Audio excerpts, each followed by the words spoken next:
Morning, everybody. Thank you for being here. Hope we all did our homework. It was a long assignment. I'd like to call the meeting to order. Okay, can we get a roll call, Debbie? Vice Chairman Lombardo, Pardon me? roll call. Roll call? Yes. John Here. Filipetro, Mr. Doogie, Here. Jeff Maturo, Steve Lohan, Here. Robert Bornstein, Lane Morlock. Okay, and with the absence of the chair and vice chair, the ranking member, Mr. Lombardo, has volunteered to chair the meeting. And seeing no objection, he is appointed by acclaim. Ms. Pierce. Okay, are there any, We can do the ask for pledge. public contact, Oh, yes, the pledge. comments now? Should do Why the don't- pledge. Let's do the pledge. Oh, pledge.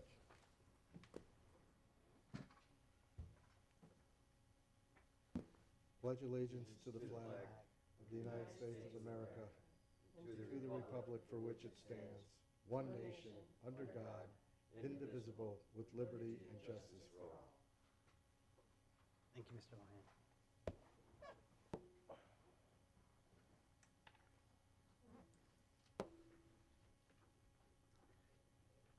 I apologize for my lack of understanding of the procedures, but I think at this time, do I call for public comments, Debbie?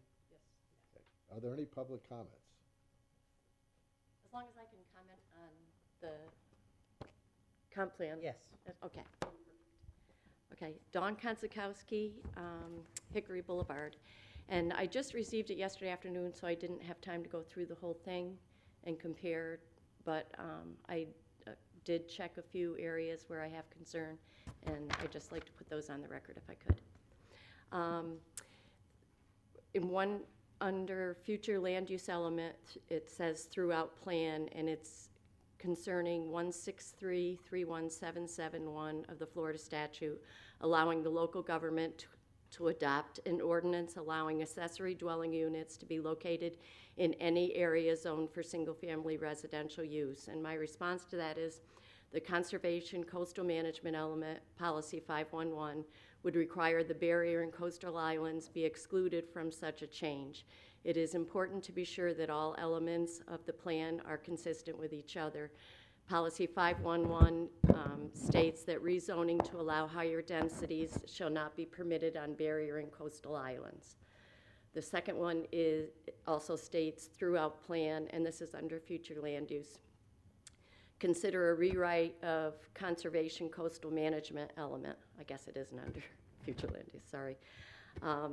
My response to that is no. This element, as written, has done an excellent job of protecting and managing the coastal high hazard area, except when it wasn't followed. We know what happened at last time when 2 EARs ago, they attempted to delete almost all of the conservation coastal management element protections. The existing goals and policies that protect life and property are protections that cannot be easily removed when they remain in the comp plan as it should be. There's no need to waste residents' tax dollars rewriting the comp plan. The next one was Policy 411. It asked to clarify reference to 1511. In response, so what does 1511 say? 1511 states that development in wetlands shall be limited to very low density residential uses and uses of a recreational open space or conservation nature that are compatible with wetland functions. The maximum density in wetlands is 1 unit per 20 acres. Therefore, by leaving the wording in Policy 411, it is pretty clear, so why change and make it confusing? And the last one I have, I think, is the last one. Clarify what is meant by coastal planning area. I think you would leave it as is, because the coastal resource protection to protect the natural resources of the coastal planning area from damage caused by appropriate development is how it reads right now. The existing wording works. The city of Bonita Springs is a coastal city, and the entire city and its resources, such as water, streams, wetlands, etc., all need protection. And the last one, this is the last one. Recreation open space element, policy 112, consider revising to clarify city's goal. The existing policy is great. Policy 112 states that the city will encourage and cooperate with the state's master plan for the Lovers Key Carl E. Johnson State Recreation Area to make it more accessible, therefore reducing pressure on the local beach accesses and other parks. If you are going to revise it, it would benefit to add to it. Add that the city will advertise with signage and on city website location, address, and amenities available not only at Lovers Key, but also at Lee County Dog Beach on Big Hickory. Although dogs are not allowed on Bonita Beach and there is up to a $500 fine, they are allowed just over the bridge. In addition, just 4 minutes north of Little Hickory Island at Lovers Key State Park, there is a huge sandy beach with facilities and endless parking area.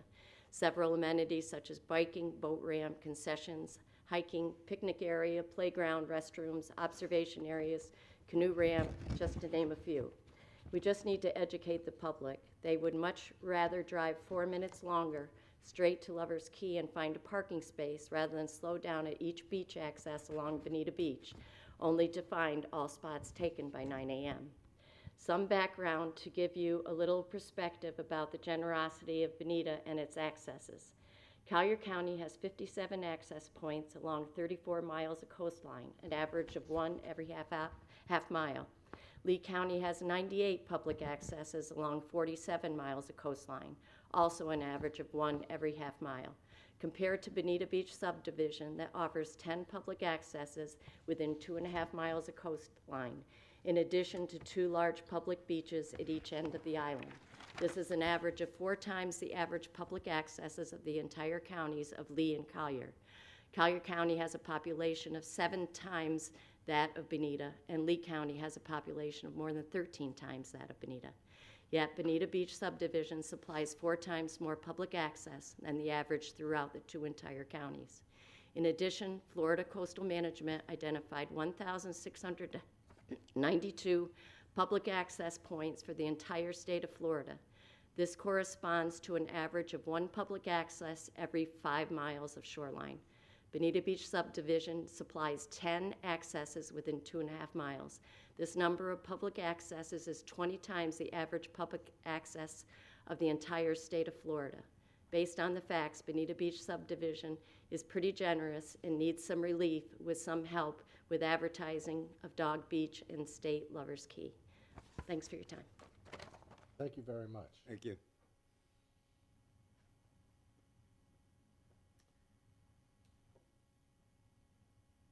Debbie, would you help me in introducing our new members? Remember Daniel Doogie, right here, Hi, and Welcome. Lane Morlock. thank you. Welcome. Thank you. Welcome. Thank you. Okay, appointing a vice chair. Is this a permanent position you're referring to? This would be the permanent position. However, if you wish to defer this to the next meeting till we have a few more members on board, I don't think there'd be any. I think that would be appropriate. We're going to defer the appointment of the vice chair until the next planning meeting.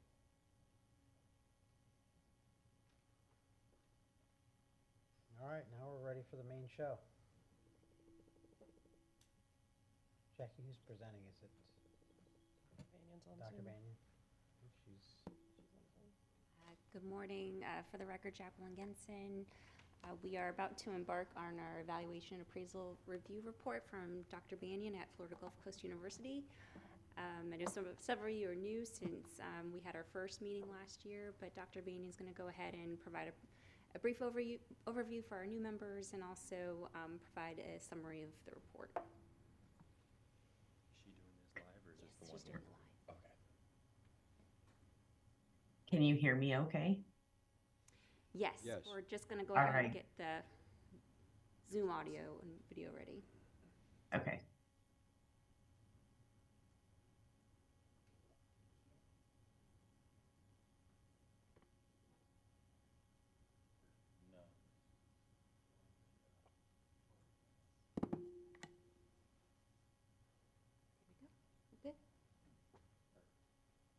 we good? Yes, we're good. Okay, great, thank you. So thank you for being here this morning, and thank you for receiving such a long document and taking the time to review. I also want to thank Don and members of the public for their participation, because it's always very helpful to have the public perspective on the review. And so with that, I have a presentation just covering the results at a very high level. And then what we'll be looking for is to just have a conversation with the members of the LPA about your feedback. So before I do that, I want to introduce our two members of the team.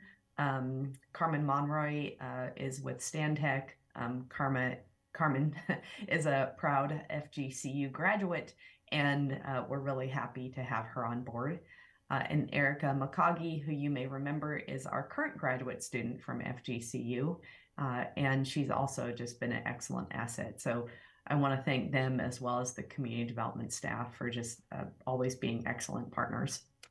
So I'm going to share my screen and start to go over just some of the results. I don't plan to talk about every single detail here. And can you see the presentation at this point? Yes. Okay. So what we're looking for today out of this meeting, the LPA has a important role in the EAR.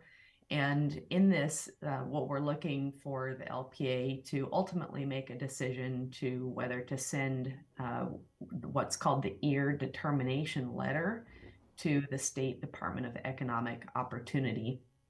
And that determination letter is typically what will go to the state, not the EAR report that you've been reading. So the state has changed their requirements several years ago. And what they require now is a letter saying that because of changes in state legislation, the comp plan does need to be changed. And so we conduct the full EAR to look at that issue as well as review the conditions in the city. So ultimately, we'll be asking whether you are going to recommend that EAR determination letter be sent. And with that, we would like you to review the data and analysis, which is in the report, review the state required amendments, which is in the report, Appendix A, and then review optional amendments, which appear also in Appendix B. So that's kind of the discussion today.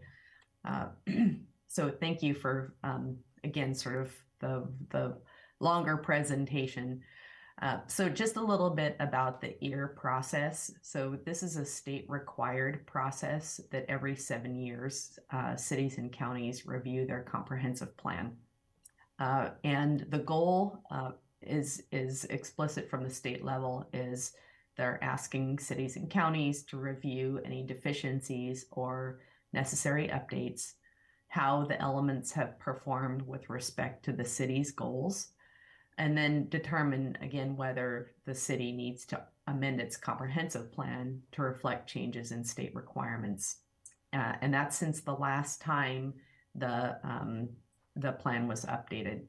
So just to be very clear, this process does not change the comprehensive plan. It's a review, and there's many steps between the review and any actual changes to the comprehensive plan. So this determination letter is due to the Department of Economic Opportunity on April 1st. And in order to get it through the City Council and LPA and also some additional public comment, we're sort of processing this EAR document now.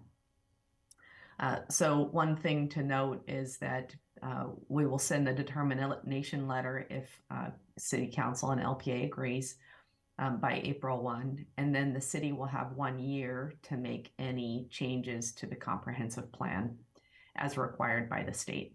So the changes would be the subsequent following year. And this is information that you maybe already know. We covered some of this in the presentation to the LPA several months ago. So the components of the EAR review are the state required, so any changes in state legislation, and then looking at the current conditions in the city of demographics, vacant lands, et cetera. And then we do a comprehensive review of the plan and develop some strategies, possible strategies for addressing issues. So that's the process of the EAR and generally how your document kind of is laid out. In that process, we think that there's kind of 4 major sort of areas of participation and stakeholders. One is the Bonita Springs public. So we've had 2 public meetings so far, and we'll have 2 additional drop-in sessions. City Council, of course, is they'll vote to send the EAR determination letter. The LPA has the responsibility for the comprehensive plan, so your committee is really an important step in the process to give us the review. And then city staff and other Bonita agencies. So a lot of the data and analysis that went into the report is generated from agencies and other staff to kind of understand what are the conditions in the city. So this is just kind of a process timeline. We started this process in April 2022, doing some preliminary research. We developed kind of an interim project report that was really just some preliminary data. And then what you have before you is the final EAR report before the letter to the Department of Economic Opportunity. Throughout this, we've aimed to have public input, and I'll talk a little bit about that later, but that public input took the form of public meetings as well as a pretty well documented public survey that was online. So I just want to get into the changes in conditions since the plan adoption, and I'll again kind of go through these at a higher level, not necessarily repeating everything that's in each slide. And please feel free to stop me whenever we have a question, and maybe because it's a long presentation, we can handle it either way. So the first thing, that's always kind of important is to look at the population and changes in the population. And one thing I'll note here is that the data that we have available is always a snapshot of the city. And with that snapshot, as you can kind of imagine, the population depends on the United States Census, as well as the work done by the Bureau of Economic and Business Research at the University of Florida. So with those population estimates, they're always somewhat delayed. So BEBR, Bureau of Economic and Business Research, so I'm going to say BEBR a couple times, but that's what I mean. What they do is they annually do updates. And so the last update that they have provided was from April 1, 2022. And so this is based on their last update. We know that we have had a major hurricane in the interim between April 2022 and now. And so these estimates are really, in a way, estimates. And so there's a lot of work and a lot of methodology that goes into the population, but at the same time, the researchers are using assumptions. And so I just want to make it clear that every time we sort of start to look at population, that it's clear that it's a snapshot as well as an estimate. BEBR will again update their population numbers the day the EAR is due to the state, April 1, 2023.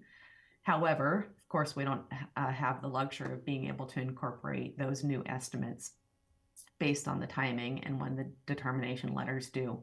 So what we've recommended with population is that the whoever's working on the amendments the following year, that they go in and just do a check on these population estimates.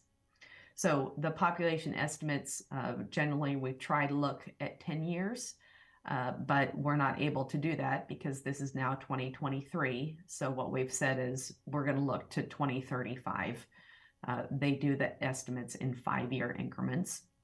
So projected from Bieber is 68,060 for the permanent population, and for projected 77,361 for the year 2050. I'll just note also that Bieber and the state legislation says we take a proportionate share of the county's population. So looking at the county's population, this is Bonita's proportionate share. With seasonal, we worked with the Regional Economic and Research Institute at Florida Gulf Coast University, and they developed a methodology to look at 4 different estimations about seasonal population.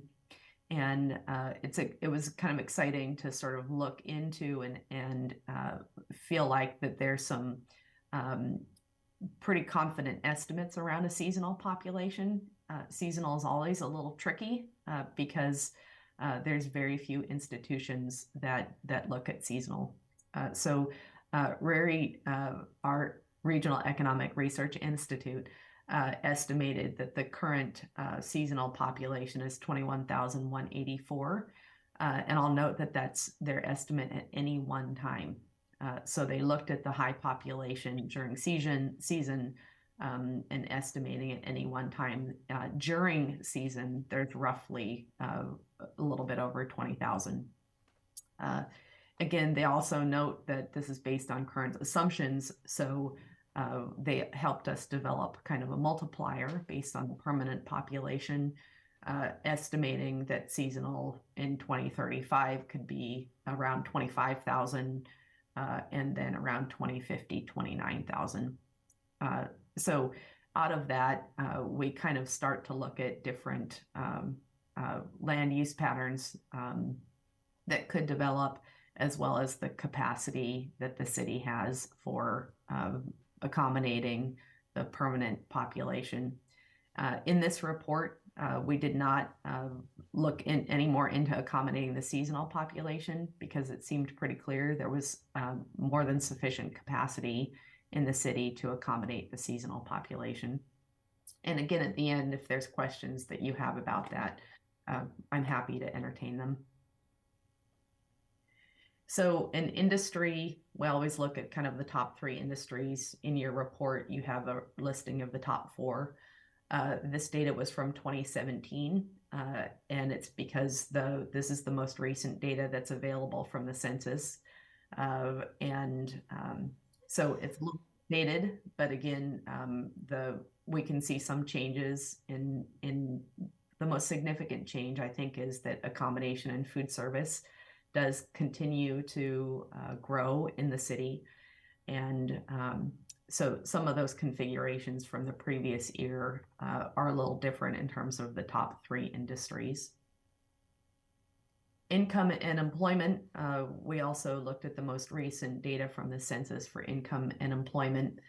And the median household income is how many, out of all the income and whatever figure is in the middle is kind of the median.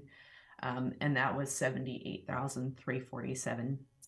The difference that you'll see in all of these figures is that the median income, the average income, is higher than the state of Florida.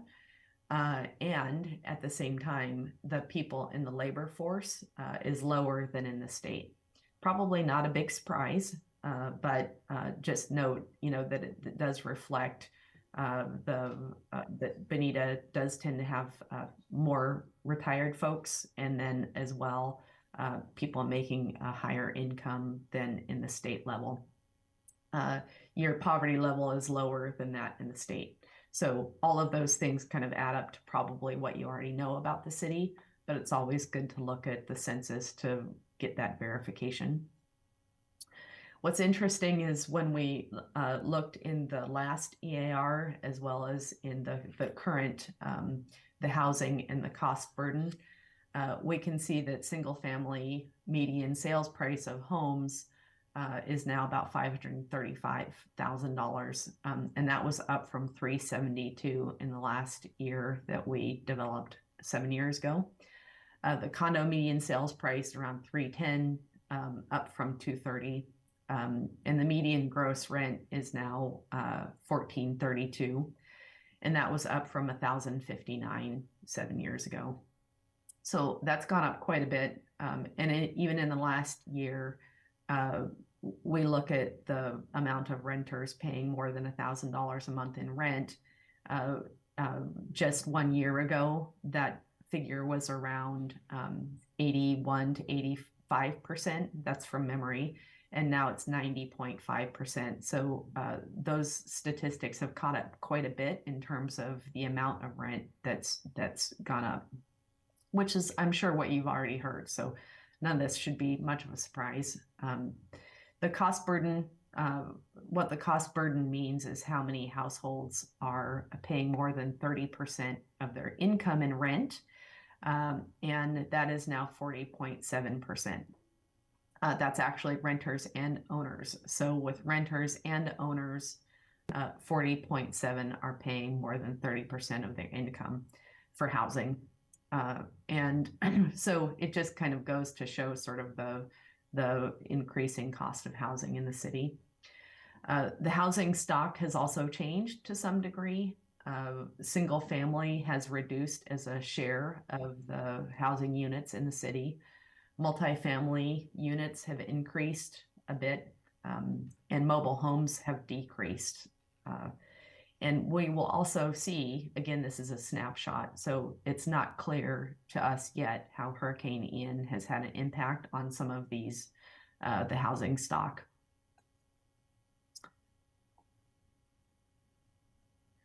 So when we look at kind of vacant land and vacant land potential, just a note that the state requires that when the city's evaluating the comprehensive plan, it looks to 10 years of housing supply.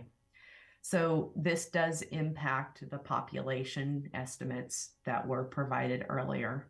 So what we want to see when we're doing the EAR is, does the city have enough potential units to accommodate the future population?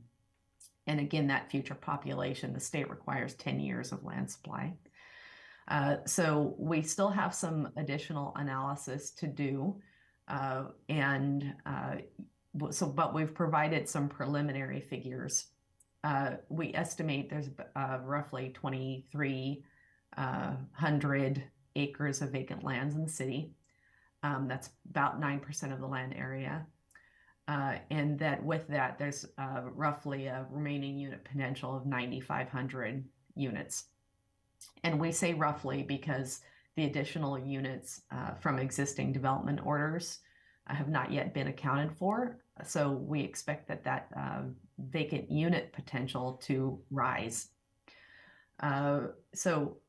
With that, though, we do know that there's still significant units. The most significant sort of land use, future land use categories are in the downtown area as well as general commercial. So again, redevelopment is likely to increase the unit potential. And that's something that, you know, when we do the snapshot, we have to look at what's on the ground now. And at the same time, we understand that the city is making some initiatives towards redevelopment.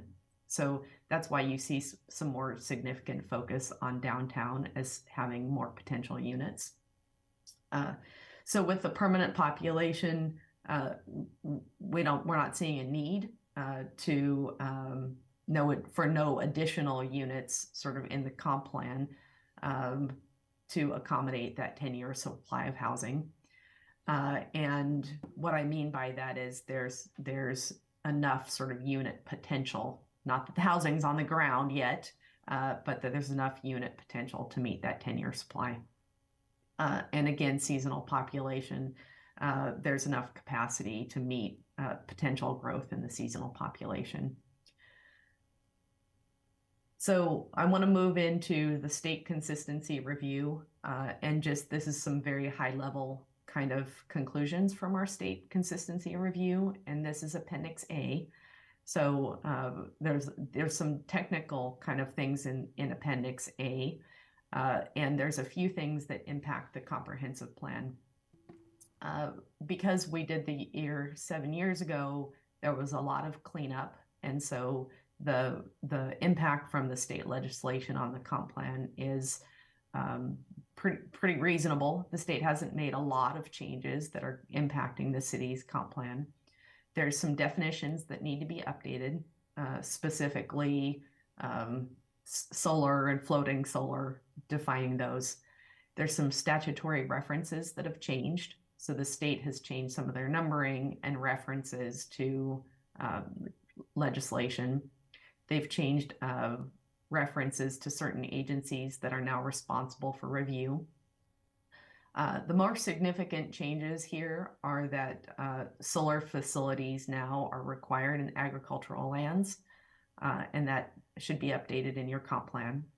And that floating solar facilities should be allowed in appropriate future land use categories. So next year, the city's probably going to have to make some decisions about what are appropriate future land use categories for floating solar facilities. And again, you don't have to make those decisions now, but the state is saying that you do need to accommodate some floating solar facilities, and that has to be in the appropriate categories. In addition, the public school facilities element, that there were some changes at the state level, and the state's now requiring that there be a proportionate share mitigation for the public school facilities. And so the language needs to reflect that proportionate share option. And then there are some additional items that are pending review. Those are largely technical in terms of what must be reflected in the comprehensive plan, and probably less policy focused, but more technical in terms of what the comp plan must address. So I want to talk a bit about public participation, and then I'm going to go into kind of an element by element, high level review. But want to do a time check and hope that I'm not boring you too much with this presentation and hope that everybody's still awake through the rest. So with public participation, we've had 2 public meetings so far. June 7 was the first, and January 10th, 2023. The January 10 meeting had been delayed because Hurricane Ian was actually, it hit the day that we were supposed to have the public meeting. So we regrouped and had the second public meeting January 10th. And then what we've done is we have 2 drop-in sessions for the public on Monday, March 13th and Tuesday, March 14th. One's in the evening and one's in the morning.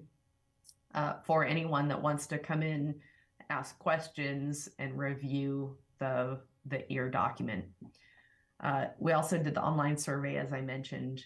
We opened that on Halloween, October 2022, and closed it in January 2023. We had 667 responses overall, which was almost double the previous EAR online survey. So we feel pretty comfortable with that level of response in the city. So it's a good, kind of a good measure. And there seemed to be a very strong, from the results of the survey, as well as the open-ended comments, a strong interest in quality of life. For example, walkability, environmental protection ended up being pretty significant in terms of the results. So quality of life continues to be something that seems to be important to residents, and also those that were participating in the public sessions and the online survey. So just a bit about sort of conducting the review. Again, we looked at the state mandated amendments, and then we went through and did optional amendments. And those optional were based on changing conditions, recommendations, really are a guidepost for later discussion, and nothing more than that in the optional amendments. We have tried to highlight things that would better integrate the comprehensive plan, as well as make it more consistent and clear for a reader to understand the policy language.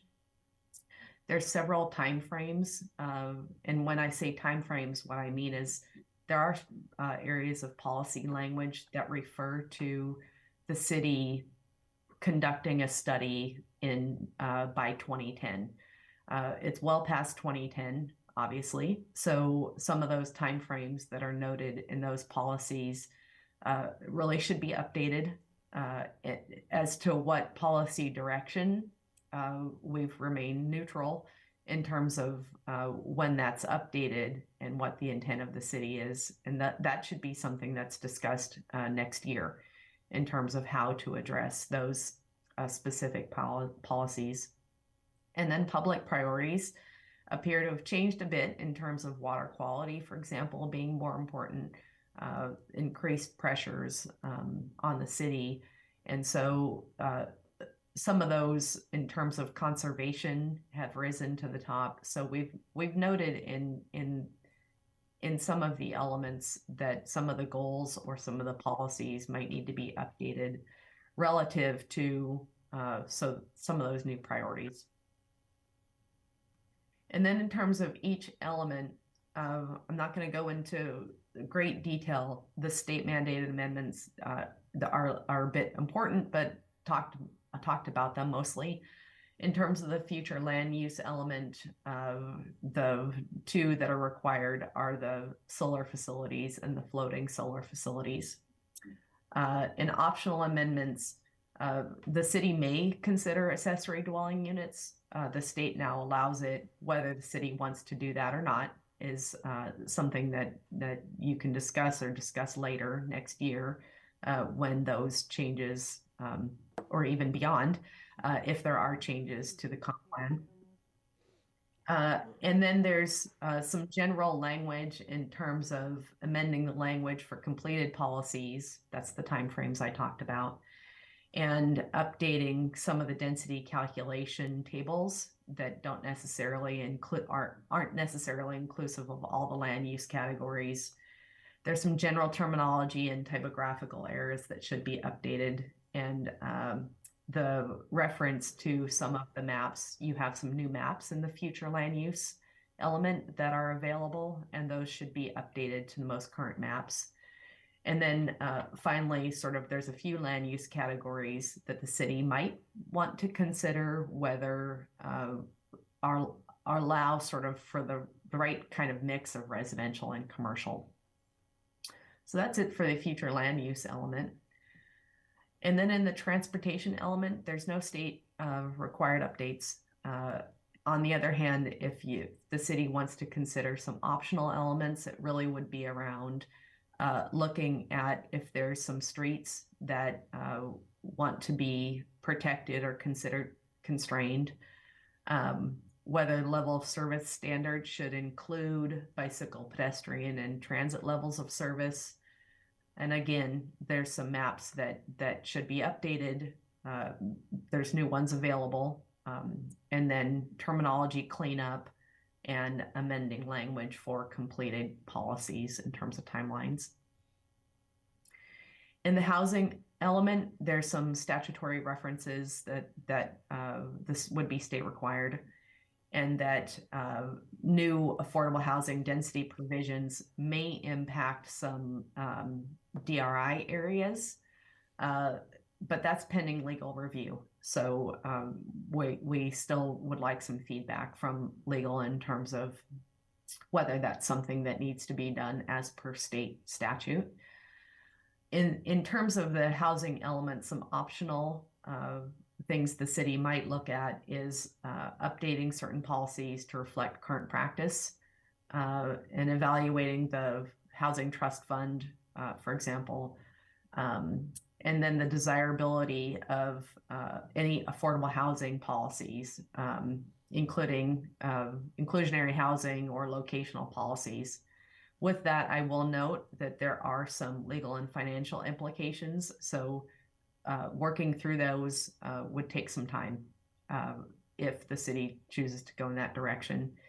And then again, the standard 3 of the element should be updated to reflect current documents, a general terminology cleanup, and then amending the language for policies that have been completed. In the infrastructure element, there's just one state required update, and that's a reference to implementing agency that the state has changed. And then in the infrastructure element, you may consider sort of updating your level of service requirements. So there's a level of service mentioned in the infrastructure element that is not the same as that in the future land use element. So you would want to update the level of service to be consistent in each element. And then you may consider sort of looking at goals, objectives, and policies that discourage urban sprawl, reflecting ongoing efforts to address flooding and stormwater improvements. And then the standard 3, updating and revising to reflect current documents, general terminology cleanup, and then amending language for completed policies. For the most part, those 3 things should be done in all of the remaining elements. And then the coastal and conservation element, there's no required state updates. The optional amendments, I think Don had mentioned in public comment, it's not clear where the coastal area is. The comp plan mentions the coastal area and the coastal planning area. So it's not clear where that is. We just note that if it's not causing a problem, that's certainly something that the city can discuss later on. But nowhere, we can't find where it's defined as to what it is, whether it's the whole city or whether it's certain areas. And in addition to that, some of the things that we noted are sort of looking at policies in terms of protection and conservation may have some value. There could be some policies around natural disaster risk and mitigation policies in terms of reflecting all hazards, not just hurricanes. And then some of the rewrite recommendations that we had were really around kind of clustering policies together, clarifying the duplication of policies, and developing some coherent definitions, because some of the definitions are vague and not necessarily defined. So it's really not to take away anything from the conservation element. It's really more to strengthen the element. So again, that's something that the city can discuss later. And then kind of the last 3 are the standard. There's outdated references to documents. There's typographical errors, and some policies aren't quite clear that could be rewritten and then should be amended for completed policies.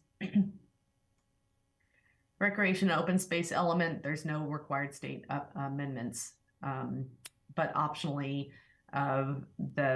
we've just noted that there's some inconsistency between the comprehensive plan and the Parks Master Plan in terms of level of service.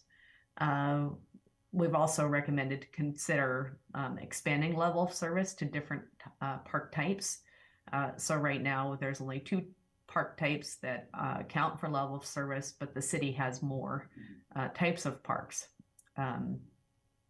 that could be counted. And then generally, sort of, the city may consider revisions, including sort of other policies that support the relationship between parks, open space, and tourism or economic development, preserving, educating, accessing environmental significant areas, and then looking more specifically at a trail network access and development. And then again, sort of there's references to older documents, and you could sort of amend the language for policies that have been completed. In the intergovernmental element, there's no state required amendments. And then really in that element, we've noted 3, the updates to references to current partners, terminology cleanup, and then amending language for completed policies. In capital improvements, there's no state required amendments. And then optionally, the city could consider amending the goal to include sort of efficiency, equity, or environmentally sustainable capital improvements. Again, the level of service is not consistent in the capital improvements element with that appears in the future land use element. And then again, we have the 3 update references to current partners and documents, general terminology cleanup, and then amending language for completed policies. In the public participation element, and I promise I'm almost done, there's no state mandated amendments that we can find in that element that's needed. However, the language in that element refers to the old evaluation and appraisal report, which is what was required by the state in 2011. And so optionally, the city could update that element to reflect the process for sending the EAR determination letter, specifically to reflect what's currently happening and what's currently required by the state. And again, some updated and revised references to current legislation, general terminology cleanup, and amending the language for what's been completed may be helpful in that element. And then the last public school facilities element, again, it needs to be updated for school concurrency requirements and options, specifically the proportionate fair share option. And then optionally, there's some policies that could be clarified more around who has responsibility for some of the public school, because in some areas it appears as if it's the city, and the city does not have responsibility for public schools. So some clarity in those policies would be helpful. And then again, sort of updating references to current legislation or documents, and then some typographical errors and terminology could be helpful. And then lastly, you have a definitions, and it's not formally an element, but any state mandated amendments to the comp plan should be reflected also in the definitions element. So we've kind of noted that as a state mandated amendment to the definitions section. And then optionally, there's some new definitions and updates that could be included to improve clarity. And so we've noted those as optional. And then the last sort of slide is really around looking for your feedback, discussion, questions, and then asking that you recommend to City Council that the EAR determination letter be sent to the Department of Economic Opportunity. So I'm going to stop sharing at this point. Happy to go back and share whatever slide it is that you would like to discuss, and just take your feedback or questions at this time. I have a question, if I may. Yes. I know it's a tricky one. What's the definition of affordable housing? It's like, we have to try to come up, and the city has to come up with some kind of affordable housing. That name is thrown around regularly, but there's really no definition to what an affordable housing is in an area like this, as the slides show. The income and. So the state has definitions for what they call affordable housing. So any amendments really should work through those definitions carefully. There's also essential workforce housing. There's different definitions that the state explores, and I don't have it in front of me because they're kind of specific in terms of the income relative to the area median income. So it might be and so it's whatever percentage relative to the area median income. But the state's been working on that, so there's a little more clarity, I think, around affordable housing. Well, affordable housing in an area like, Lee and Collier County compared to, some of the central Florida counties, there's a huge difference. And I guess without, the way I see it, I could be wrong, that without some kind of an incentive program, there's not going to ever be affordable housing in this area. That's just an observation. I've lived here a very long time, and what's affordable to some people, people laugh out loud that that's not affordable, and I think that's probably going to be a huge stumbling block. Yeah, it's a tricky area, and I don't know that anybody really has a great solution for it. Thank you. Yeah.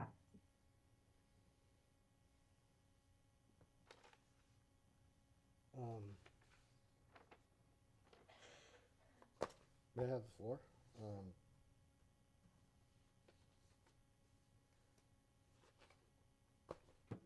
Excuse my ignorance, but what is floating solar? So the my understanding, the state has defined what floating solar facilities are. My understanding are those, well, no, I'm going to get it wrong. I'm going to have to go look up the state legislation. Maybe Erica, I don't know if you have your internet access on your computer where we can. I looked it up briefly, and it appears to be that the idea of panels that float on water.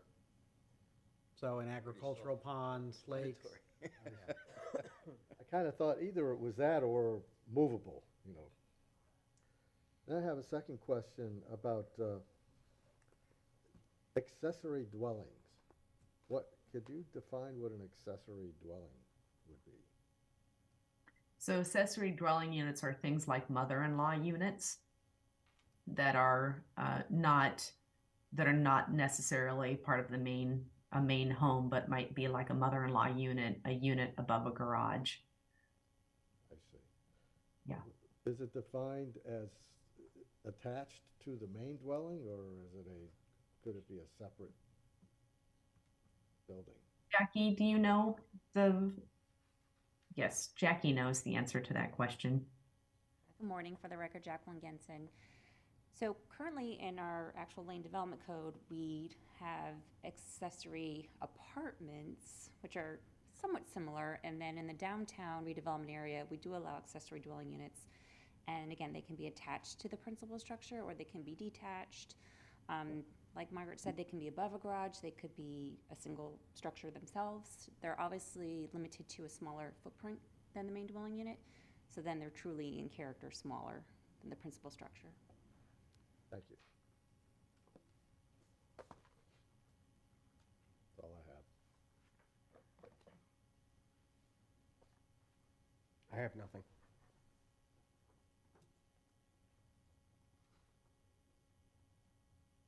I just had one question.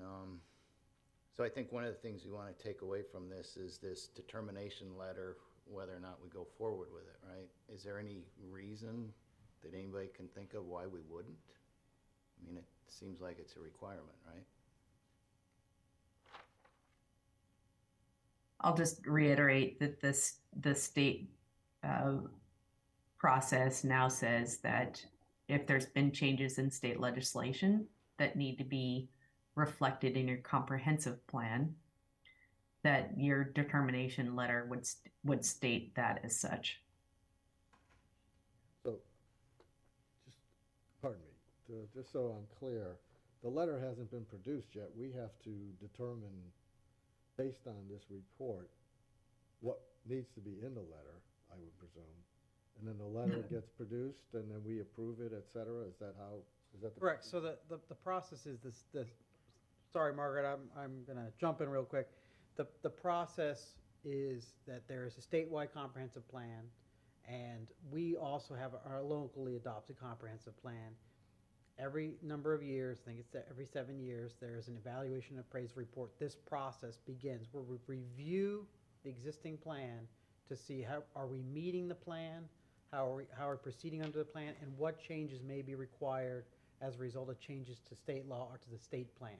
We then send a shorthand, a letter, saying these are the issues that we are going to address, and then we will go through the process of adopting what are known as ear-based amendments, which will be plan amendments that will be vetted before this board to come up with the changes necessary to bring us into compliance or to plan for the future. Did I get it right, Dr. Banyan? Yeah, the only amendment to I think what you said is that the ear determination letter simply says we've determined we need to make changes based on state legislation. So it's not specific as to what those changes are. That's next year. But the determination letter is very straightforward, just saying the city does need to make some changes to its comprehensive plan based on changes in state legislation. So it's not a specific letter, if that's helpful. Really, it's a simple kind of one pager. So are we to, is this board, is part of our charge to approve? or Correct. To direct that a letter be sent to the state? Correct, it is. All comprehensive planning at the local level begins with the local planning agency. Then, And your recommendation is to city council. It will be city council that would be voting to send the letter. I think if appropriate, I'd like to make a motion that we advise the city council to approve the sending of the letter to the state. I'll second that motion. Any comments? Anybody got anything else to say? Debbie, can we do a roll call? Robert Lombardo? Here? Oh, yes. On motion, yes. Mr. Doogie? Yes. Steve Lohan? Yes. Lane Morlock? Yes.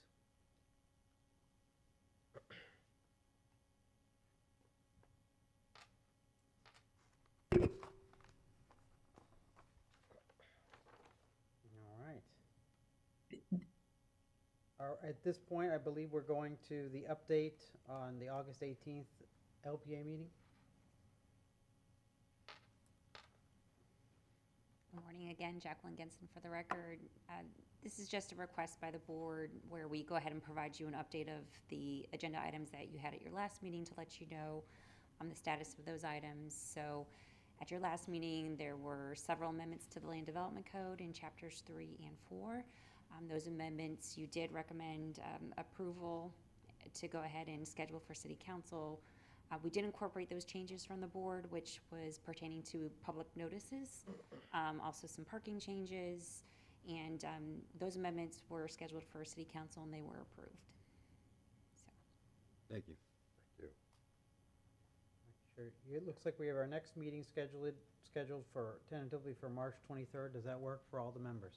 It does not work for me. I'm on another board and I'll be flying into town that morning. I won't be back in time for that. I'm going on from my other board. I'm going to be on a trip. Well, what we'll do, given the how we came very close to not having a quorum for today's meeting, we'll coordinate, Mr. Lund, make sure if there's not going to be a quorum available for the 23rd, then we'll find another date that works for you as well. I have a question about meeting dates, and I would like to throw it out to the board and staff.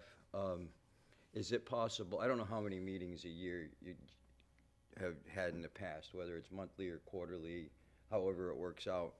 But for scheduling, it just seems that it would make sense to pick meeting dates for the whole year and then cancel them if we don't need them, rather than finding out there's a meeting when you're building a calendar around other meetings. I don't know if anybody else has a problem with that, but it would be like maybe the second Wednesday of the month, or maybe you could do it every quarter.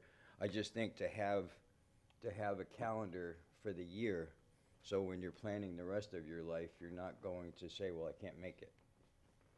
Sure, and we typically try to have them the third Thursday of the month. It's just we had to have a special meeting for this circumstance to accommodate schedules. So we do apologize, but we'll definitely But there's only been, I've been on for a while, and there's only been like 3 meetings. So my point is that if we could schedule for the rest of the calendar year, whether that be, we could schedule quarterly, and then special meetings that come up, you could schedule. In my mind, I want feedback from everybody else. We could say, so we definitely have 4 meetings a year, and schedule those. And then if you need them in between, or schedule one every month, and then, a week before or 2 weeks before, we don't need to have that meeting. That's entirely up to, to the board and the staff. I just think so we don't end up in a situation where out of 7 of us, there's only 4 of us here, that we know when the meetings are. Does the third Thursday generally work for March exception? Works for me. Works for me.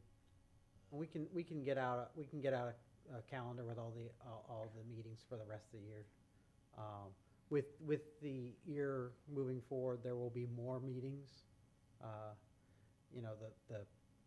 The past, there hasn't been a lot of comp plan amendments moving forward, so there has been a lack of meetings for that reason. But going forward with the year, there will be some additional meetings scheduled, so you'll be a little more active in 2023. Well, that's fine. It's just that for planning purposes, like I say, I feel think bad that's a good idea. that I'm As long as we know- on another board, and I'm just flying into town that morning. Won't be back until probably noon, so I can't make it for the next meeting. So No, I assume that we're going to have more meetings because this plan is pretty comprehensive, and we're gonna have to tackle different sections of it at different meetings. Correct. Once we provide the EAR notification letter, we have 1 year to make those state-required amendments. Otherwise, we may not be able to amend the plan until we bring it into compliance. So there is a time frame that we do have to work within. Can we attend remotely? I'm going to be out of state for 3 months. There will be opportunities for you to attend remotely. thank you. Given that we have just 2 members here from the last meeting, if you wish to also defer the minutes, we can do that until we have more members. I think that's a good idea. Yeah, why don't we defer that?